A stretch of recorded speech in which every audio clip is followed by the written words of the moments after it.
Thank you for visiting the YouTube channel for bestbiblecommentaries.com.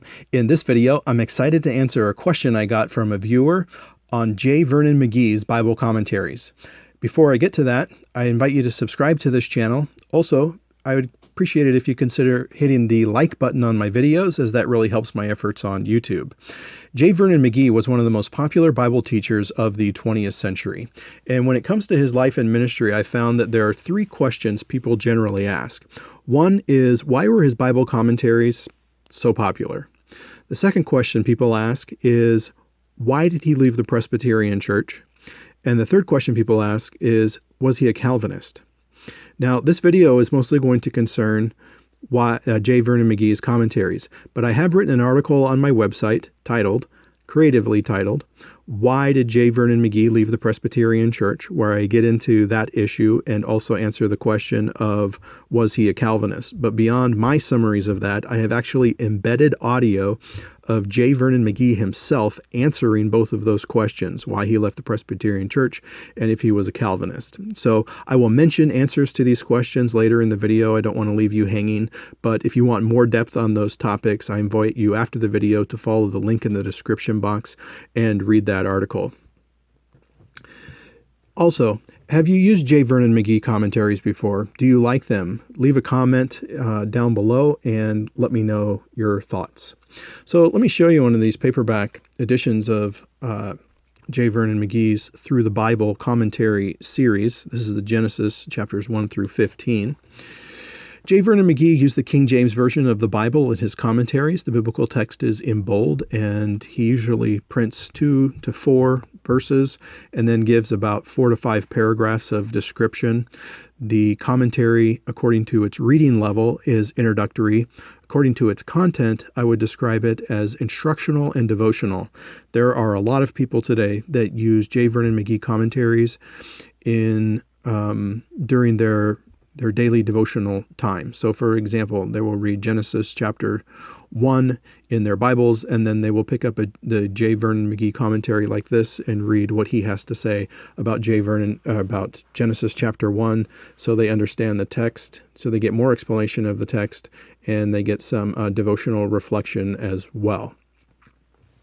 So J. Vernon McGee commentaries come in really 3 different formats if you count electronic. There's the paperback edition, there's the hardback edition, and there's the electronic edition. Honestly, one of the reasons why his commentaries are so popular is because they're affordable. And that's not a criticism against his teaching or his theology. A lot of people like him for that reason as well. But these paperback volumes, brand new, most of them are like $8 or $9 a piece. Some of them are like $7.50. I mean, they can get really inexpensive. The hardback volumes I don't think are published anymore, but it's not too hard to find them used, and they're pretty affordable as well. This one I'm showing you is of the Pentateuch. The text is clean. There's no writing or highlighting. The cover's a little bit beat up. I don't really mind that personally, but this I got for $6. So very, very affordable. But the paperback's brand new, being $7 or $8, makes them accessible to a lot of people. Electronic version, I think, are $4.99 each. Now, in the paperback set, there are 60 volumes. 60. Some books of the Bible are covered in multiple books, like Genesis here. Revelation is another one that comes to mind. There's 3 different volumes that cover the book of Revelation. The hardback complete set is 6 volumes. If you're going to look for them used, some volumes are more expensive than others. The Gospels is more expensive just because it's in more demand. The Pentateuch, like I said, though, $6 used. So I consider that a pretty good deal. J. Vernon McGee lived from 1904 to 1988. He pastored a number of churches during his ministry career, but one of the things he's most known for is his radio program, which is called Through the Bible. And these commentaries come from that radio ministry. You'll notice that the series is called Through the Bible, and these commentaries come directly from his radio ministry. I mean, they're edited for reading in book format, but they come from his radio ministry. J. Vernon McGee went to Dallas Theological Seminary, and when he was done there, he got ordained in a Presbyterian church in 1933. He pastored 3 different Presbyterian churches, one in Georgia, one in Tennessee, and one in Texas. He and his family moved to Southern California in the early 1940s, where he pastored another Presbyterian church. But then it's the next church after that is where that he's most well known for, I should say. It's called Church of the Open Door. It was in downtown Los Angeles, California. He pastored there from 1949 to 1970 when he retired. Now, it was in the 1940s that he got involved in radio ministry, Bible teaching radio ministry. But the Through the Bible series itself did not begin to the mid to late 1960s. Now, the first time he went through the Bible at that time, he went from Genesis to Revelation in 2.5 years. He retired from the church in 1970, but he continued the radio ministry, and he went, quote unquote, through the Bible again from Genesis to Revelation in 5 years. And so he covered it in more depth. These commentaries are the fruit of that radio teaching. So if you've heard his radio teaching before, you can still hear it today on YouTube, by the way. If you like his teaching, then you'll love these commentaries. If you don't really care for it, then you're going to pass on these commentaries, and it's probably that simple. So let's talk about theology now. McGee was since I'm showing the Genesis volume, I'll just mention that he was a young earth creationist. He held very firmly to what we might call the primary doctrines of the faith, the inspiration and authority of Scripture. He's very strong on that, very strong on the Trinity and the deity of Christ, very strong on the death of Christ as the atonement for sin, the literal bodily resurrection of Christ from the dead. Some other themes that come up a lot in his teaching. It doesn't seem to matter where in the Bible he's teaching. He will often talk about eternal security or assurance of salvation. And he will also talk about various elements of premillennialism. So that's his view of the end times is premillennial eschatology. So he holds to the rapture, the 7-year tribulation, a literal 1,000-year reign of Christ on the earth as described in Revelation 20 verses 1 through 6. So those are some of the key elements of premillennialism. He's dispensational premillennialism for those who are familiar with that term. So one of the questions I have about his ministry, and I don't know of a J. Vernon McGee biography, but if there is one, and you know of it, just leave me a comment in the description box below. Because one of the questions I would have, since Dallas Theological Seminary is very heavily premillennial, McGee graduated from there and then went to serve in a Presbyterian church, which are not traditionally premillennial. And one of my own questions is how exactly that came about. I think a lot of students that graduate from Dallas Theological Seminary become ministers in the Baptist church. Not always, but a lot do. And so I'm not really sure how the dots connect there, but he was ordained in the Presbyterian church in 1933, as I said.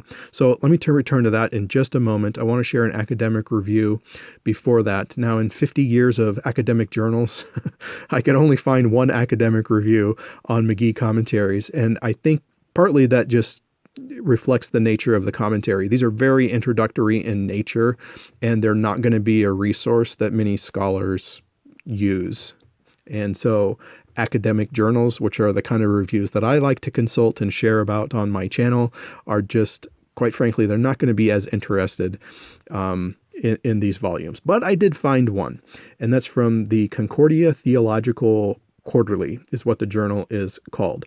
And one of the first things the reviewer says is that McGee says in these commentaries in the preface is that scholarly commentaries or advanced commentaries are boring. And I did not realize that. And I went to look, and lo and behold, that is correct. McGee says in the preface that behind these messages is a great deal of research and study in order to interpret the Bible from a popular rather than from a scholarly and too often boring viewpoint. So for those of us who sometimes enjoy the scholarly advanced commentaries, J. Vernon McGee calls them boring. So I actually thought that was pretty funny. So the reviewer disagreed with McGee on premillennialism, but his basic takeaway was that for someone who's new to Bible reading and who's new to using biblical studies resources as study aids or for Bible studies, small groups, and so forth, he thought that McGee could edify the reader and could really help them grow in their faith. So for the disagreement he has with McGee regarding the end times, I thought it was just a nice gesture that he also recognized the value that these commentaries could have in the life of some readers. So now let's get to questions 2 and 3. Why did J. Vernon McGee leave the Presbyterian Church? So short answer to the question is in McGee's own well, I'm not going to quote him. If you want the quote, follow the link to the article so you can hear the quote himself. I'm just going to summarize it. McGee left because the Presbyterian church that he was a part of was drifting liberal theologically, and basically he didn't want anything to do with it. At the time, the primary matters of the faith that he affirmed very wholeheartedly were being questioned and were being ridiculed at the time by a group in the Presbyterian church that wanted to move away from those teachings. So some of his theology that I described is he's very passionate about the inspiration and authority of Scripture, the atonement, the Jesus' death as an atonement for sin. Well, the virgin birth of Christ, those doctrines, the Presbyterian church that he was involved in wanted to move away from those doctrines and accept more liberal teaching, and he didn't want anything to do with that theologically. And it also sounds like to me that he didn't even want to fight with anybody. He'd rather just leave than fight. And so that's what ended up happening. But again, I invite you to listen to his own words on that topic. Now, was he a Calvinist? Partly it depends. Okay. So my short answer is no, he wasn't when we define Calvinism by tulip. Now, some of you are wondering why I started talking about flowers. I haven't started talking about flowers. TULIP is an acronym, TULIP is an acronym that summarizes the teaching of John Calvin. And if you want more information, again, just go to that article. But for those who just can understand what I'm saying just on the face of it through just by saying tulip, McGee did not affirm tulip wholeheartedly. He questioned limited atonement, for example. He was quite passionate, actually, about limited atonement not being true. So he would champion a doctrine like eternal security, but he would very much passionately opposed the doctrine of limited atonement. Now, let me just say this too. After doing research on McGee and listening to him, I was already familiar with him, but I just did even more in preparation for this video. There's a lot of audio snippets out there of J. Vernon McGee, and it's very easy to not get the entire picture of what he says about certain facets of theology when you just hear a small piece of it. Now, I know I embedded video on that page, which are small snippets, but I'm just saying that there are audio clips I ran across where he is affirming the Westminster Confession of Faith. But at the same time, in other teachings, he would be denying things that the confession teaches, because I don't know if he would use this description, but some might call him a 3-point Calvinist or a 4-point Calvinist. But it's just not always easy to tell when we get just little snippets of audio. And sometimes that was McGee not being thorough on certain descriptions, and maybe he just wanted to keep things introductory is my thought. But there are other times where the audio is just kind of lifted. But I think it's very clear that when we define Calvinism by tulip, McGee was not a Calvinist. So again, follow that link in the description box, and you can get some more information on those theological discussions. I hope this video has been helpful. I thank you for watching it. Thank you for visiting bestbiblecommentaries.com.